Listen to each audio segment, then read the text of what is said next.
We all have those days where we are like, I just didn't subscribe to this. This is not the kind of day I was hoping for. Where days where you don't feel like getting up, you don't feel like doing anything. And whether you're feeling sad or just empty inside, it kind of feels like I just want to wallow in my own things. I don't want to go out there. I don't want to have a bath. I don't feel like doing anything. I don't want to work out. And the best recipe, I think, there are two ways to deal about it, right? Sometimes you can just be like, oh no, that's my mind playing tricks. Maybe I can get it. If I just get up, if I just put my shoes on, maybe I'll work out. If I just go about my day, start cleaning up, I'll feel better. Some people clean when they feel frustrated or sad. It actually works for me as well. I like to clean things to take my mind off things when I'm angry or something.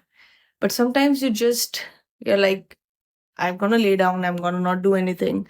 I'm gonna watch some comfort movies, eat some comfort food, and do anything which makes me feel better.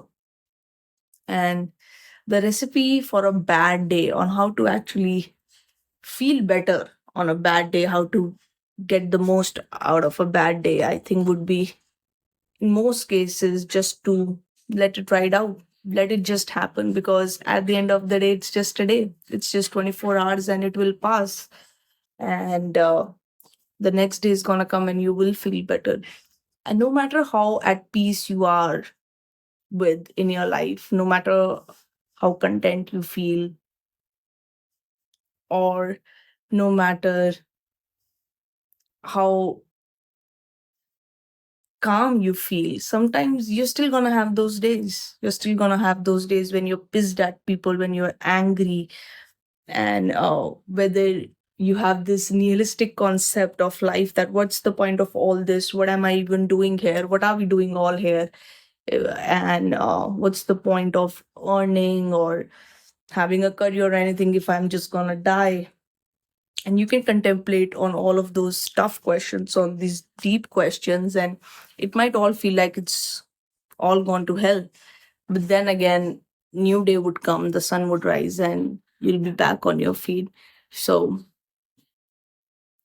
like I said, the best recipe I believe that works for me is to just let it ride out, observe my thoughts from a 10,000-foot view like a bird. And there's this analogy which I really like, presented by a Buddhist monk. And it was that imagine that you are in a room with where all, and it's an open space, there's just no furniture, and all the windows are open and the door is open. Now, this room is actually your mind, and you have to be open in the sense that you're observing your mind, and the windows are open, the doors are open, so all the thoughts that are coming into your head, they can just come and go. And this is what I imagine on a bad day, and even good days as well, right? That all the thoughts that are coming, uh, and all the feelings that I'm feeling are just coming and going. Nothing is staying, nothing is permanent. There is no furniture in that room, right? So there's nothing that sticks in my mind. Everything is just coming and going. I mean, I'm just observing. I'm sitting in a chair and I'm just observing.